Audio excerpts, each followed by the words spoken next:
Merci d'être invité du jour sur Africa 24. La Centrafrique, en Afrique centrale, peine à sortir de la crise dans laquelle le pays est englué depuis la chute du président Bozizé le 24 mars 2013. Monsieur Vincent Mabachaka, vous êtes artiste, directeur du centre Lingatere et membre du Conseil national de transition. Avant de parler de votre centre et des activités que ce centre est en train de mettre en place depuis plus d'une vingtaine d'années maintenant, peut-être arrêtons-nous un petit instant sur la situation politique qu'on pourrait qualifier de chaotique même, dans laquelle le pays, la Centrafrique, se trouve aujourd'hui.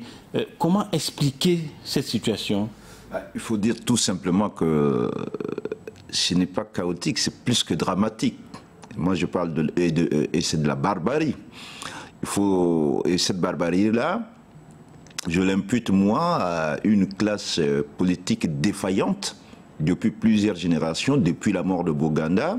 Le pays, malheureusement, a eu la malchance d'avoir que des accidentés de l'histoire à la tête, et qui n'avaient aucune vision pour le pays tel que Boganda l'avait défini à l'indépendance. Et maintenant, il faut dire que notre pays est quand même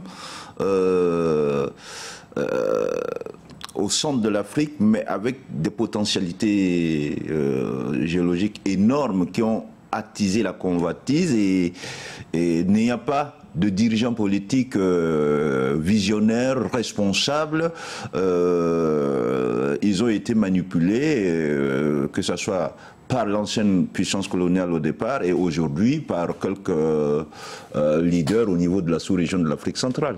Alors, vous indexez les dirigeants politiques, mais la population centrafricaine elle-même, que fait-elle? C'est pas elle qui a choisi ces dirigeants politiques qui ont été, pour certains d'entre eux, élus depuis les indépendances? Je dois dire qu'effectivement, il y a une responsabilité collective, c'est-à-dire que ce soit des politiques, des intellectuels et de la population. Mais vous comprendrez avec moi que la population suit le courant de l'histoire et il faut amener cette population, il faut des hommes qui pensent à l'avenir de leur pays et de leur peuple pour pouvoir conduire la population. La population a suivi aveuglement pendant plusieurs décennies des responsables politiques qui étaient eux-mêmes incapables d'avoir une vision globale pour la destinée de la République centrafricaine.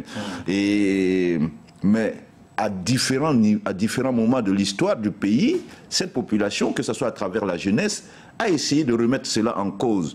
Souvenez-vous, en 79 déjà, par rapport au départ de Bokassa forcé, ça a été un mouvement des jeunes. Ça a été un mouvement des jeunes. En 90, il y a eu aussi un autre mouvement de toutes les forces vives de la nation qui ont conduit au rétablissement du multipartisme et aux élections qui ont vu arriver Patassé, lui-même grand manipulateur, grand populiste, va entraîner tout le monde à faire confiance à nouveau à un retour, je dirais, malheureusement, le démon centrafricain qui se résume à ce que j'ai dit. Pour moi, le démon centrafricain, c'est le manque d'hommes politiques responsables. Et aujourd'hui, j'y compléterai avec une démission de la part des intellectuels, ce qu'on peut appeler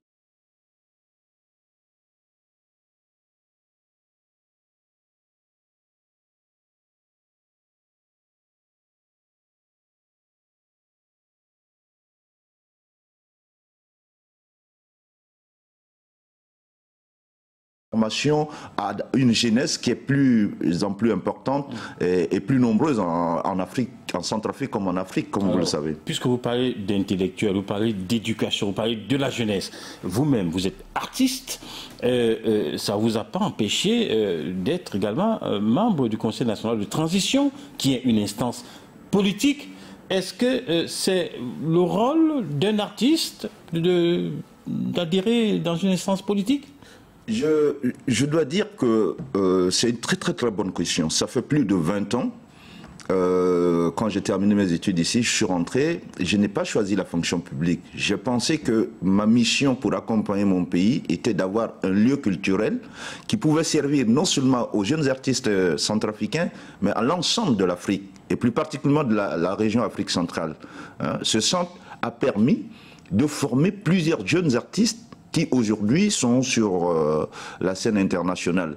Et aussi pousser au niveau de la sous-région des jeunes à pouvoir prendre leur propre destin via la culture, en ayant des lieux que nous ne soyons pas tout le temps dépendants des centres culturels français ou des instituts français, comme ça a été le cas depuis les indépendances. Aujourd'hui, pourquoi je me lance, je suis au CNT? C'est une suite logique, parce que en voulant rester trop en arrière-plan, parce que de tous les régimes, de tous les mouvements, les hommes politiques qui sont arrivés dans mon pays, j'ai eu à les côtoyer, à apporter des propositions, des analyses, des réflexions sur la situation du pays.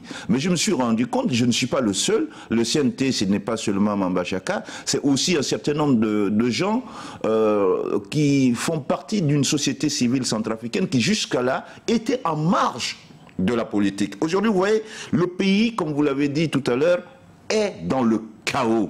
Et c'est peut-être aujourd'hui que notre voix peut être entendue. C'est peut-être aujourd'hui que nous pouvons, tout ce que nous avons fait plusieurs années qui n'était pas écouté, nous pouvons le mettre en œuvre à travers justement le CNT, à travers d'autres actions qui doivent permettre à un éveil de conscience national pour la reconstruction. Alors, votre centre prône notamment une sorte de communication, pas seulement avec soi-même, même avec les ancêtres.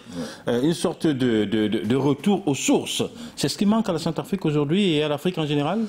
Disons que si vous voyez toute une génération de jeunes Africains aujourd'hui a un problème de repère et de mémoire. Hein, que ce soit sur des hommes qui ont construit ce continent, de leur histoire. Je crois qu'aujourd'hui, si on sort un film sur Mandela, ce film il doit être vu par tous les jeunes Africains de par l'Afrique. Malheureusement, tout ce qui se fait sur l'Afrique est fait par d'autres personnes à l'extérieur et diffusé à l'extérieur.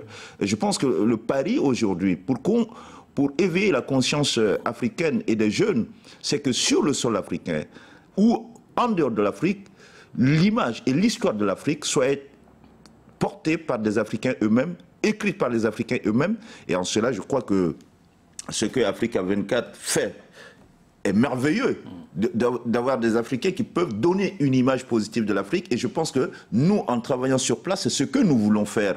Que les Africains se réapproprient leurs propres histoires, leurs propres mémoires. Et je le vis en Centrafrique, c'est plus flagrant parce que les jeunes manquent de repères et de mémoire. Et c'est ce que nous essayons de faire au niveau de Lingatere. Merci beaucoup Vincent Mamba Chaka d'avoir été notre invité du jour. Je rappelle que vous êtes artiste, directeur donc du centre Lingatere et membre du Conseil national de transition et que vous militez effectivement pour que la Centrafrique, mais au-delà, l'Afrique en général,